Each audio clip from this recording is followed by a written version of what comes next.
O nosso tema de hoje é valuation. Qual o valor justo de uma ação?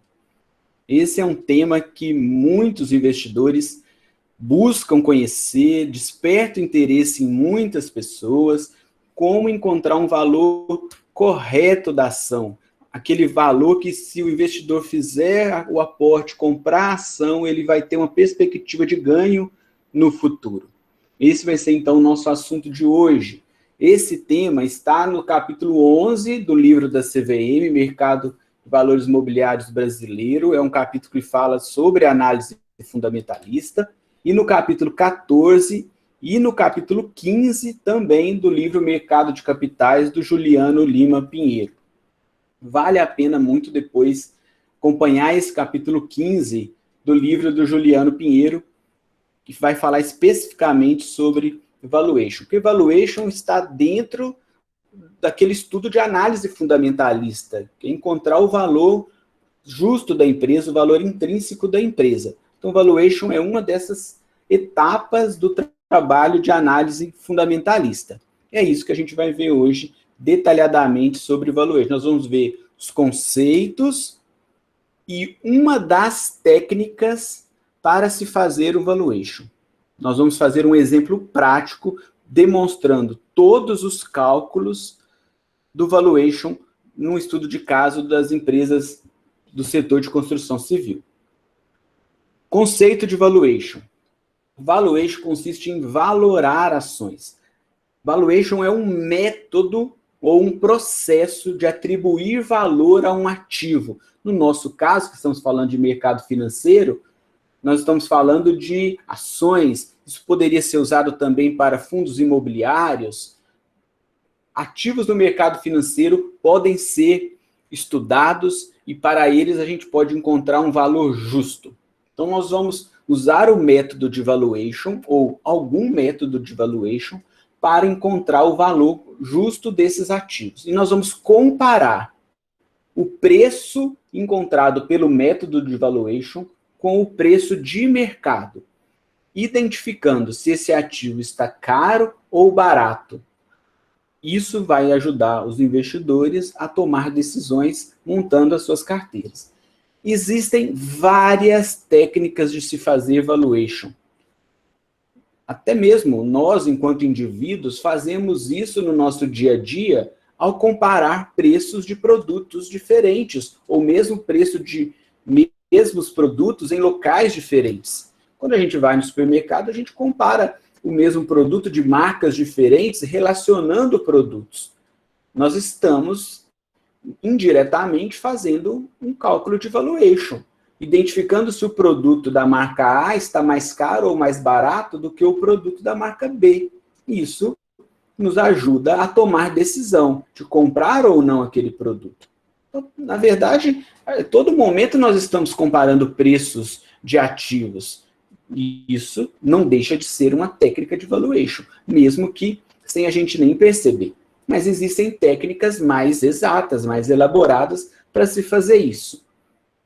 Nós, ao longo desse curso, a gente pode voltar aí nos outros vídeos e acompanhar as outras aulas, já fizemos muitos processos de valuation. Nós fizemos a análise patrimonial das empresas, nós estudamos os indicadores que relacionam preço com valor patrimonial da ação.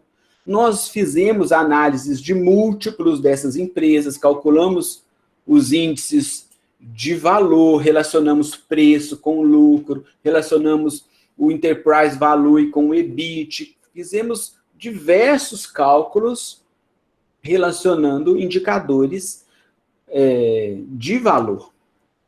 E hoje, especificamente nessa aula, nós vamos estudar a técnica de valuation chamado fluxo de caixa descontado. Fazer um exemplo do início ao fim, passo a passo, para a gente chegar no valor intrínseco da ação, ou aquele valor justo que vai servir de referência para a gente comparar com o valor de mercado desta ação.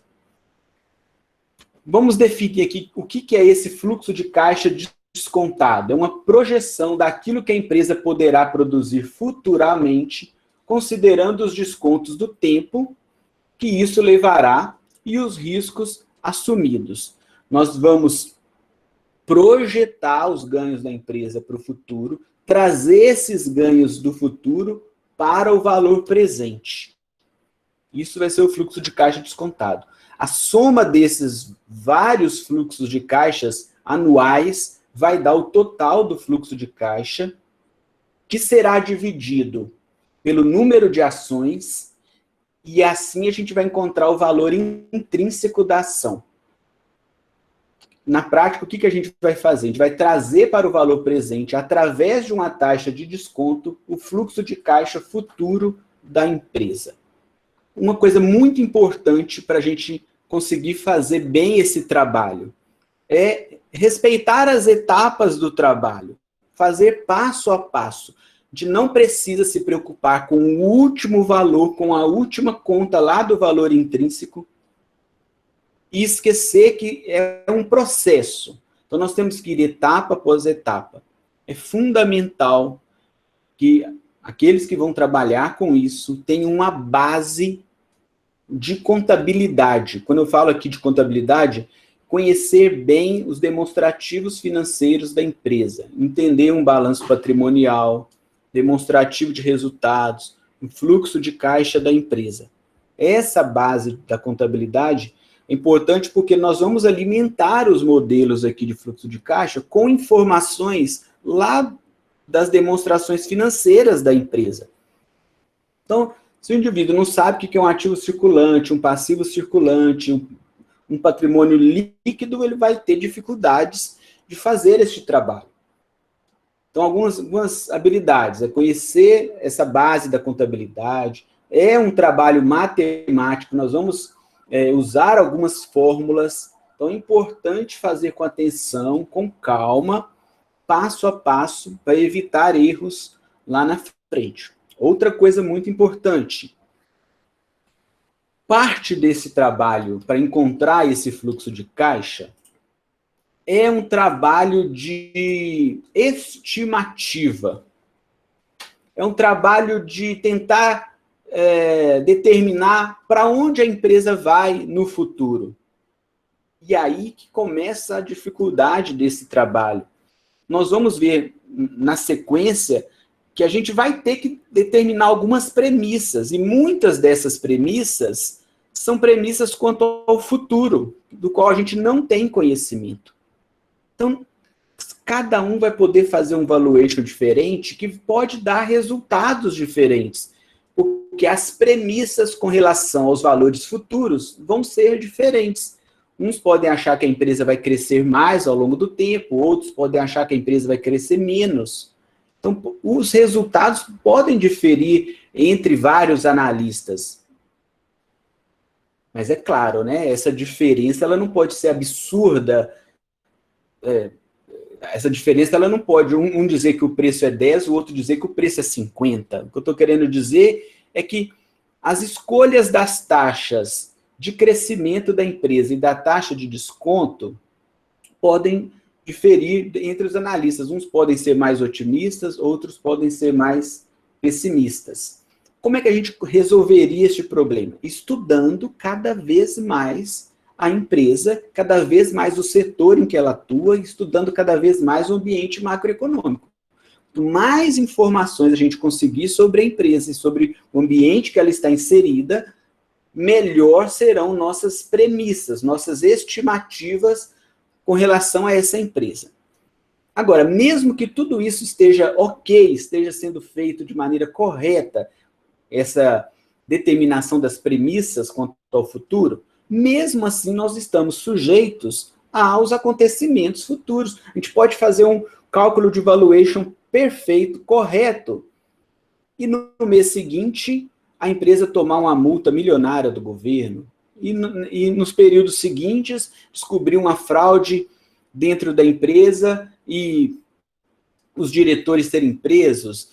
Ou então, pensando de maneira positiva, a gente pode avaliar uma empresa e na sequência ela desenvolver um novo método de produção, desenvolver uma nova fórmula química, se for o caso para algumas empresas, lançar um novo software, e aí o valor dessa empresa vai aumentar muito.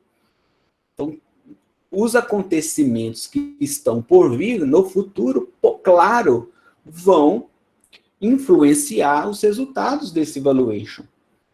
Então, o mais correto seria, de tempos em tempos, a gente reavaliar esses cálculos e atualizando o cálculo do valuation.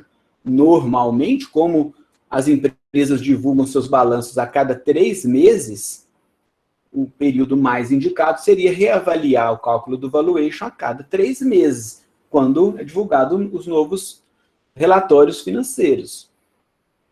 Mas isso vai depender da disponibilidade de tempo de cada investidor. Se for investidor profissional analista, vai fazer isso com a frequência maior. Ok? Vamos ver a fórmula desse fluxo de caixa descontado? E o que nós vamos ver aqui, como eu disse, nós vamos fazer passo a passo isso, né? Olha aí a fórmula do fluxo de caixa descontado. As siglas aqui estão todas em inglês. Eu fiz questão de colocar aqui os nomes em inglês, mas ao longo dos outros slides a gente vai usando os termos no português mesmo. Então, esse DFC, que no português é o fluxo de caixa descontado, é o Discounted Flow Cash. É o fluxo de caixa descontado. Ele é a soma de período após período dos vários fluxos de caixa da firma, que é o FCFF, é o Free Cash Flow to Firm. Os fluxos de caixas livres da firma. Nós vamos projetar esses fluxos de caixa anualmente, é o que está ali na parte, no numerador da fórmula, ano após ano. Vamos descontar, nós vamos dividir isso pelo VAC, que é o K ali, o VAC, que é o custo médio ponderado do capital. É o Weighted Average Cost of Capital, né? Esse VAC nós vamos calcular na sequência também. Agora, as empresas crescem ano após ano, mas vai chegando um período mais distante, nessa nossa projeção, que a gente acaba entrando num período de perpetuidade, que a gente vai considerar que a empresa vai continuar existindo ao longo do tempo. Normalmente a gente faz uma estimativa desse fluxo de caixa livre da firma por uns 4, 5 anos, e depois coloca esse componente do fluxo da perpetuidade. Estou chamando ali do VRP, Valor Residual da Perpetuidade, que vai ter uma fórmula específica para ele também. Esta é a fórmula final. Nós vamos, nos próximos slides, ver os componentes desta fórmula, encontrar as informações para alimentar esta fórmula. Mas o último passo para calcular o fluxo de caixa é usar a fórmula que está aí. Nós vamos ver agora a fórmula do VAC, que é o custo médio ponderado do capital. Esse custo médio ponderado do capital, o que ele vai nos informar, né? Qual que é a informação que ele nos traz? Vai ser justamente a taxa de desconto. E esse custo médio, ele vai ser dividido nessas duas partes. Primeiro, quanto que está custando o capital dos acionistas, depois quanto que está custando o capital de terceiros. Então, nessa primeira parte da fórmula, que é o PL, que é o patrimônio líquido, dividido pelo PL mais a dívida, seria qual que é a parte do capital da empresa que é parte dos acionistas, vezes o custo do capital próprio, é a primeira parte do VAC, mais o correspondente do patrimônio total da empresa, mais a dívida, que corresponde às dívidas, vezes o custo da dívida. Isso também vai ser multiplicado por 1 menos a porcentagem dos impostos. Então, o VAC ele vai ser esse custo médio ponderado do capital, é a taxa de desconto ou o custo de capital que a gente vai usar para calcular o retorno dessa empresa.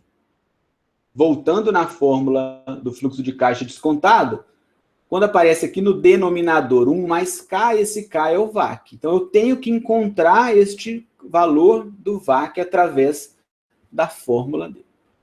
Essas informações do PL, da dívida total, nós vamos buscar nos relatórios financeiros da empresa.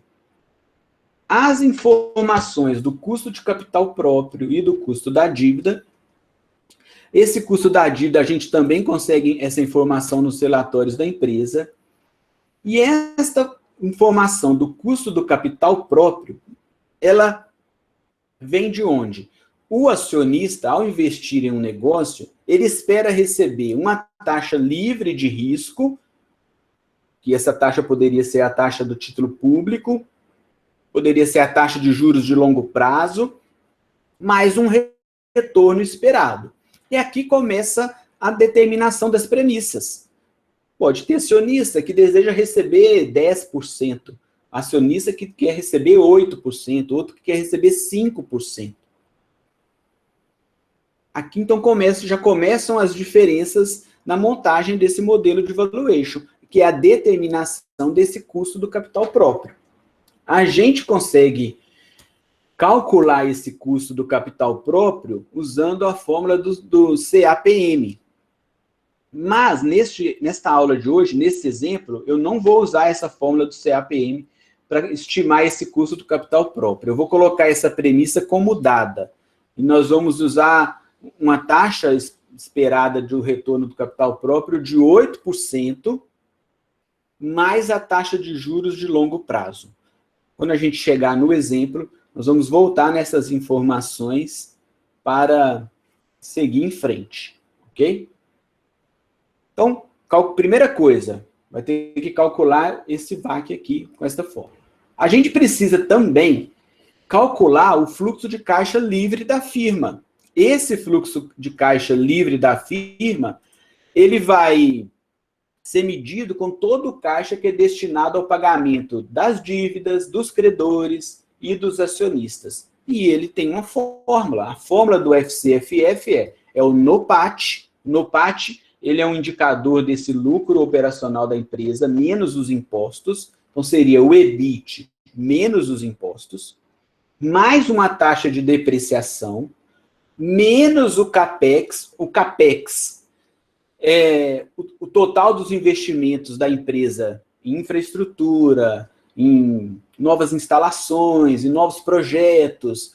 E essa informação é chamada de CAPEX. A gente consegue essa informação também nos demonstrativos financeiros da empresa. E na sequência da fórmula, mais a variação do capital de giro, que ela pode ser positiva ou pode ser negativa. Depende de cada situação. Esse capital de giro, ele é dado pela diferença do ativo circulante e o passivo circulante. Então, repare que a gente tem que fazer passo a passo. Nós vamos ter que buscar essas informações lá nos relatórios financeiros para conseguir calcular o FCFF. Então, nós já teríamos calculado o VAC, vamos calcular o FCFF e ir aos poucos montando essa fórmula.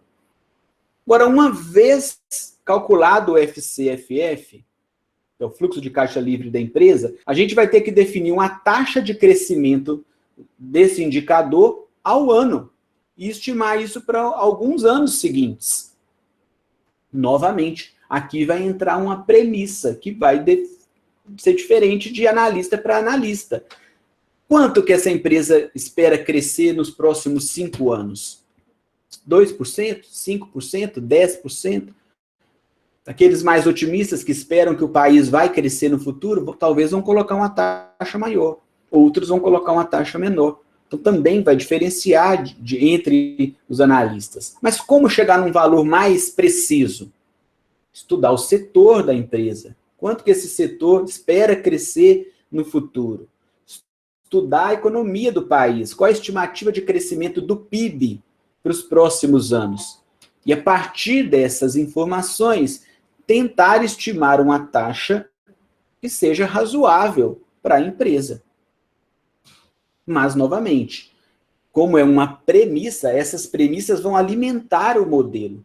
Se a gente escolher premissas muito discrepantes e erradas, o resultado do modelo de valuation também vai ser comprometido. Tá bom? Então, temos que ter algum cuidado, um bom senso aqui na hora de definir essas taxas. Não vou falar os valores agora, que a gente vai ver o exemplo mais lá na frente. Então, o valor residual da perpetuidade seria o fluxo de caixa livre da empresa do último período ali que foi estimado. Nós vamos fazer, ou talvez 4, ou talvez 5 anos, né? Gira em torno disso. E nós vamos considerar a taxa R, que seria a taxa de crescimento na perpetuidade. Ela vai ser um pouco menor do que a taxa de crescimento normal da empresa. E nós vamos descontar esse valor residual da perpetuidade pela taxa de desconto VAC menos a taxa de crescimento da perpetuidade. Então, seria o VAC menos o R.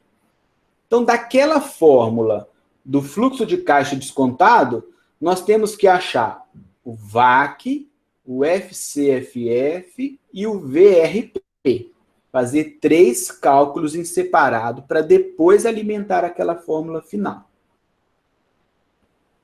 As etapas do processo de valuation. Nós estamos fazendo nós estamos usando um método de valuation do fluxo de caixa descontado.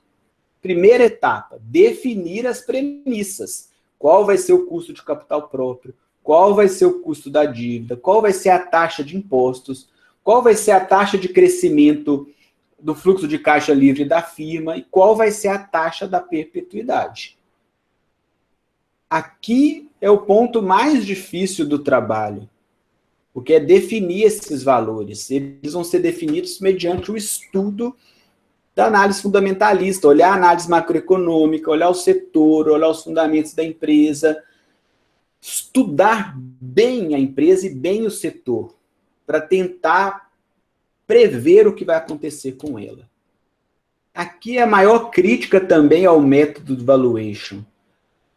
É sim um pouco de previsão do futuro, do qual a gente não tem nenhum conhecimento. Então a gente pode fazer com rigor toda a técnica de valuation e o futuro ser totalmente diferente. E aqui vai muito da arte de fazer esse trabalho. É o analista mesclar o que ele já conhece do passado, o que ele consegue estimar para o futuro, tentar diminuir esse erro dessa estimativa no futuro. E o método de valuation sofre muitas críticas por conta dessa primeira etapa. Se você alimentar o seu modelo de valuation com premissas erradas, o resultado vai dar errado do valor intrínseco, que vai levar um investidor a tomar a decisão errada. E um outro problema, essas premissas podem mudar a todo momento. Feito essa consideração, nós estamos vendo o método, nós vamos para os próximos passos. A gente vai ter que ter um bom senso na hora de definir as premissas, sabendo que aqui é um ponto fraco do modelo. Mas vamos em frente, vamos fazer. Segunda etapa do fluxo de caixa descontado, coletar as informações financeiras. Nós vamos precisar de informações de EBIT, de patrimônio líquido, de ativo circulante, de passivo circulante, de CAPEX. Isso tudo está nos relatórios financeiros das empresas. Você vai ter que ir lá e procurar as informações. Aqui tem que tomar um cuidado. Uma vez que você determinou o trimestre que você vai fazer o valuation, essas informações financeiras são sempre em relação aos últimos 12 meses. Claro, exceto as informações de balanço patrimonial, porque o balanço patrimonial é uma fotografia do momento. Então, para aquele trimestre, vai estar lá a informação do balanço patrimonial. Mas as informações que vão vir lá da DRE, a gente tem que lembrar que é sempre em relação aos últimos 12 meses. Tem que ter esse cuidado. Outro cuidado importante, que às vezes a gente vai buscar as informações nos próprios balanços, nas próprias demonstrações, ou buscar as informações nos sites especializados. A questão do número de zeros, se a informação está em milhões, se está em milhares, ou se está até em bilhões. A gente não pode esquecer zero para trás, ou colocar zero a mais, porque vai dar diferença nos cálculos. Tenha cuidado com isso. Terceira etapa, calcular o VAC. Quarta etapa, calcular o fluxo de caixa descontado. E aí eu preciso calcular o fluxo de caixa livre da firma, estimar esse fluxo livre da firma para o futuro, calcular o valor da perpetuidade. Essas 3 etapas dentro ali da etapa 4. Quinta etapa, calcular o valor intrínseco da ação. Vou dividir o fluxo de caixa descontado pelo número de ações. Sexta etapa, encontrar a margem de segurança. Vou comparar o valor intrínseco da empresa com o valor de mercado dela. E vou achar a margem de segurança. E aí vou dizer se aquela empresa está barata ou se ela está cara no mercado. Então, nós vimos a definição de valuation, as fórmulas que a gente vai precisar e as etapas que a gente vai ter que seguir. E é isso que a gente vai fazer agora, com o exemplo da MRV, uma empresa do setor da construção civil, com as informações do segundo trimestre de 2020. Durante todos esses vídeos de análise fundamentalista, nós estamos estudando o setor de construção civil. E reforçando outra coisa aqui importante. A técnica de valuation é uma das partes desta análise fundamentalista, tá? Quando a gente chegar lá no final e for tomar a decisão de comprar ou não a empresa, a gente tem que lembrar do que já foi estudado antes. Se é um setor promissor, quais os fundamentos da empresa, os indicadores da empresa. A gente não vai tomar a decisão somente com relação ao cálculo da margem de segurança lá no final, não. Tá bom?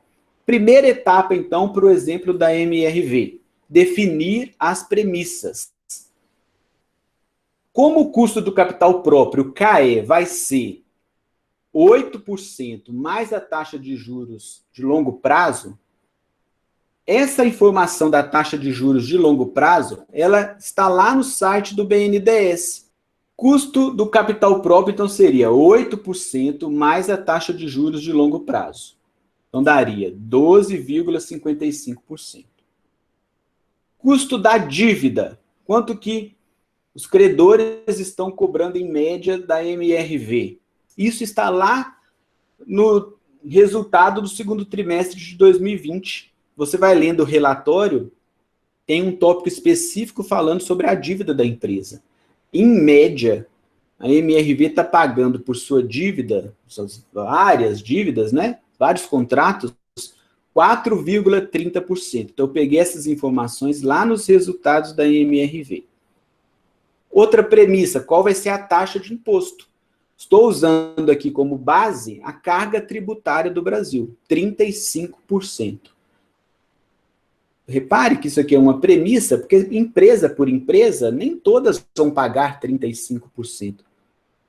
Mas essa informação não está totalmente disponível empresa por empresa. Então, eu estou usando uma premissa que, em média, no Brasil, paga-se uma taxa média aí de 35% de imposto, considerando, né, todos os impostos. E eu usei como estimativa da taxa de crescimento do fluxo de caixa uma taxa de 5%.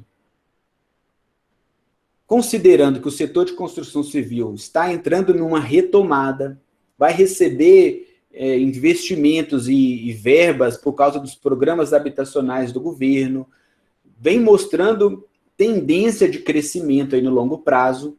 Estou considerando que esse setor vai crescer, estou estimando que esse setor vai crescer mais do que o PIB nacional. Ele vai crescer 5% nos próximos 5 anos. E que a taxa de perpetuidade desse setor vai ser 3% nos próximos, na sequência aí dos períodos. Então, essa taxa de crescimento do fluxo de caixa livre da firma é 5%, e a taxa de perpetuidade, 3%. Primeira etapa é definir as premissas. Segunda etapa, buscar as informações financeiras, que está lá nos demonstrativos do segundo trimestre de 2020. Do patrimônio líquido, da dívida total. A gente precisa da soma do patrimônio líquido mais a dívida, porque aparece lá na fórmula do VAC, que eu já somei aqui, deu 10 bilhões. O EBIT, 631 milhões. Os impostos, lembra que a premissa dizia que era 35%? Então, 35% do EBIT vai dar 221 milhões. Tenho que calcular o NOPAT, vou tirar do EBIT os impostos, 145 milhões. Depreciação também está nos demonstrativos financeiros, 93 milhões. É aqui que você tem que ter o cuidado de voltar 4 trimestres para trás, somar as informações dos últimos 4 trimestres. Que as empresas divulgam as informações trimestrais. Só que eu preciso, para fazer os cálculos, das informações dos últimos 12 meses. Lembra disso. Você vai voltar e vai somar as depreciações, o EBIT dos últimos 4 trimestres. E o número de ações de MRV, 481.953.000 ações. Segunda etapa, então, feita. Buscar as informações financeiras. Mais coisas ainda. Preciso achar o capital de giro e achar também o CAPEX. O capital de giro é a diferença entre ativo circulante e passivo circulante. Mas lá na fórmula do FCFF aparece a variação do capital de giro. Eu vou ter que achar o capital de giro do segundo trimestre de 2020, capital de giro do primeiro trimestre de 2020. É o que está ali na tabela. Então, nas primeiras linhas, tem o capital de giro do segundo trimestre de 2020, que é a diferença do ativo circulante, 8,4 bilhões, menos 3,3 bilhões do passivo circulante do segundo trimestre de 2020. Faz essa subtração, capital de giro desse período. Faz a mesma coisa para o primeiro trimestre de 2020. São as segundas linhas aqui, ó. Ativo circulante do primeiro trimestre de 2020, passivo circulante do primeiro trimestre de 2020, subtrai, vai achar o capital de giro do primeiro trimestre. A variação do capital de giro, então, é o capital de giro do segundo trimestre de 2020 menos o capital de giro do primeiro trimestre de 2020. Então, é a última coluna lá, os 5,1 bilhões menos 4,6 bilhões vai dar 410 milhões de reais. Essa é a informação do capital, da variação do capital de giro. Lá na fórmula do FCFF também aparece o CAPEX, que é o total de investimentos da empresa em infraestrutura, em novas instalações, novos projetos da empresa. E a gente encontra o CAPEX subtraindo o ativo imobilizado do segundo trimestre de 2020 e o ativo imobilizado do primeiro trimestre de 2020. Essa diferença do ativo imobilizado nesses períodos aí vai dar o CAPEX da empresa. Isso está lá nos demonstrativos financeiros. Tem uma linha lá do ativo imobilizado, lá no balanço patrimonial. Então, vai ser 543 milhões menos 516 milhões, vai dar 27,7 milhões de reais de CAPEX da MRV no segundo trimestre de 2020. Fizemos as premissas, fizemos a coleta das informações financeiras, agora vamos calcular o VAC. Com aquelas informações que nós organizamos, nós vamos alimentar todas as fórmulas na sequência. Por isso que é um trabalho de passo a passo. Não pense no último cálculo sem se organizar para ir fazendo todas as etapas. Então, o VAC vai ser a soma desses custos de capital, né? Próprio e de terceiros. Então, será o patrimônio líquido dividido pela soma do patrimônio líquido mais a dívida, vezes o custo do capital próprio, 12,55%, mais o total da dívida da empresa, dividido pela soma da dívida mais o patrimônio líquido, 10 bilhões, vezes o custo da dívida, 4,30%, vezes 1, menos 0,35%, que é a estimativa ali para taxa de impostos. Para resolver a fórmula, essa divisão dá... E aqui eu deixei com mais casas depois da vírgula, porque se a gente for arredondando, quando a gente fizer isso, talvez numa planilha, vai dar um pouco diferente aqui. Então eu deixei mais casas para vocês verem, tá bom? O que eu fiz aqui? Eu fiz toda a soma com porcentagem. Essa divisão do patrimônio líquido pela soma do patrimônio líquido mais a dívida dá 54,63%. O que eu estou querendo dizer com isso? a parte que corresponde aos acionistas representa 54,63%. E o que responde ao capital de terceiro, 45,37%. Isso aí vai dar os 100% do total de dinheiro que tem na empresa. Tá bom? Aí você vai multiplicar pelo custo do capital próprio, 12,55, vai fazer a segunda parte da fórmula. 45,367 vezes 4,30 vezes 65%. Trabalhei aqui tudo com porcentagem. Pode fazer com as porcentagens, vai dar o mesmo resultado. Próximo passo aqui, 6,856 mais 1,268. O custo médio ponderado do capital para a MRV foi de 8,12. Essa vai ser a taxa de desconto usada lá nos fluxos de caixa projetado. Vamos guardar essa informação, nós vamos precisar dela lá na frente. Quarto passo, calcular o fluxo de caixa descontado. Primeira coisa é calcular o fluxo de caixa livre da firma. É o NOPAT, mais a depreciação, menos o CAPEX, mais a variação do capital de giro. Ela pode ser positiva ou negativa.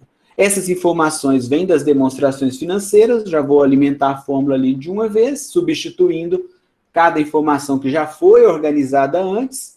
O fluxo de caixa livre da firma dá 622.925.000. Agora a gente vai projetar este valor para os próximos períodos, através da taxa de crescimento G, que nós colocamos como premissa de ser 5%. Vamos fazer isso. Projetar o fluxo de caixa livre da firma para o futuro. Como é que a gente vai fazer isso? Vai aplicar o 5% ano após ano. Até coloquei a fórmula ali do lado para a gente lembrar que o fluxo de caixa livre da firma no primeiro ano vai ser o fluxo de caixa do ano anterior vezes 1 mais a taxa de crescimento. A aplicação ali dos juros, né? O fluxo de caixa livre da firma, que nós calculamos, deu 622 milhões. Quando você vai colocando ano após ano 5%, vai dar os valores que estão aí na tabela. 654 milhões para o primeiro ano, que foi projetado para o primeiro ano. Para o segundo ano, a projeção 686 milhões. E assim, o terceiro ano, o quarto ano. A gente calcula o fluxo de caixa livre da firma, projeta este valor para os próximos períodos. Nosso exemplo aqui foi com 4 anos, aplicando a taxa de crescimento usada lá no início, determinada lá no início nas premissas. Falta calcular o valor residual. Quanto que é o valor residual da perpetuidade? Depois que a empresa assume a sua maturidade. E a fórmula é o fluxo de caixa livre da firma anual, só que o do último ano que você calculou, e no nosso exemplo ali seria do quarto ano, vezes 1 mais R, o R é a taxa da perpetuidade, dividido pelo VAC menos o R. O fluxo de caixa livre da firma do quarto ano tinha sido 757 milhões, vezes 1 mais 3%, dividido por 8,12, que foi o VAC, lembra? Menos 3%. O valor da perpetuidade vai dar 15.218.959.136 reais. Vamos guardar esse valor da perpetuidade aqui, depois nós vamos descontar ele lá na frente. Resumindo o que nós já fizemos até aqui. Nesta tabela, o fluxo de caixa projetado e o valor da perpetuidade. Nós precisamos agora descontar pelo VAC. Eu vou pegar essas informações, eu repeti aqui na tabela, na segunda coluna, o que foi projetado. Na terceira coluna, eu vou fazer o cálculo do DCF, o fluxo de caixa descontado. E a fórmula está aqui no slide, vocês estão vendo aí, vai ser o fluxo de caixa livre da firma do ano, vezes 1 mais a taxa de desconto elevado ao número de períodos. Se for 2 períodos, vai elevar a 2. Se for 3, vai elevar a 3. E o VAC é 8,12. Então, aplicando esta fórmula para período após período e somando esses valores, dá um total de 12.615.130.000. Esse seria o fluxo de caixa descontado da MRV. Seria o valor presente da MRV. Qual seria o valor justo dessa empresa? Projetando um crescimento de 5%, e 3% na perpetuidade, e descontando para o valor presente é uma taxa de 8,12%. A quinta etapa do processo, calcular o valor intrínseco. Eu dividi o fluxo de caixa descontado pelo número de ações. Então, vai dar os 12.615.000.000 dividido por 481 milhões de ações. Esta empresa deveria estar valendo R$ 26,17 por ação. Então, nós chegamos no cálculo do valor intrínseco da empresa, por ação. A última etapa é comparar esse valor intrínseco com o preço da ação. Vou calcular a margem de segurança. Ok?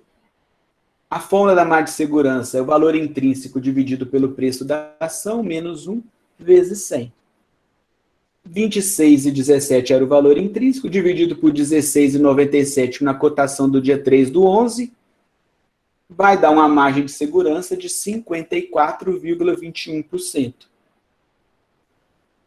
Então, a empresa ela está mais barata do que ela realmente vale. O mercado está pagando por ela R$16,97. Ela deveria estar valendo R$26. Olha a nossa ilustração e da margem de segurança. O valor justo é 26,17.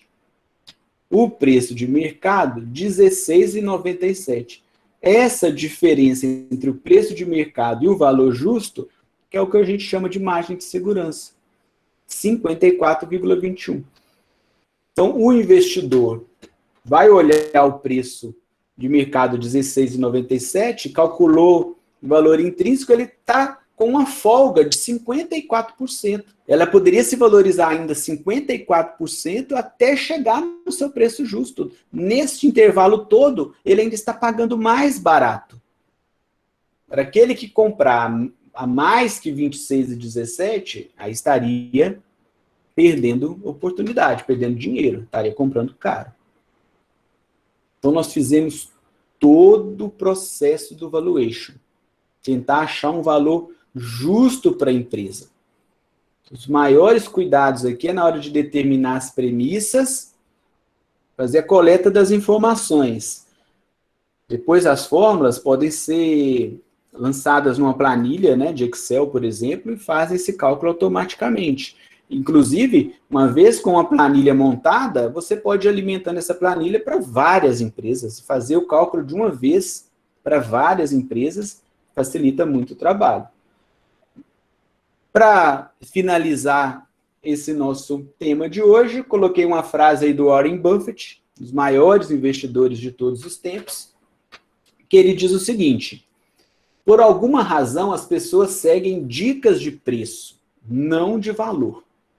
O que não funciona é começar a fazer as coisas que você não entende porque elas funcionaram na semana passada, para outra pessoa.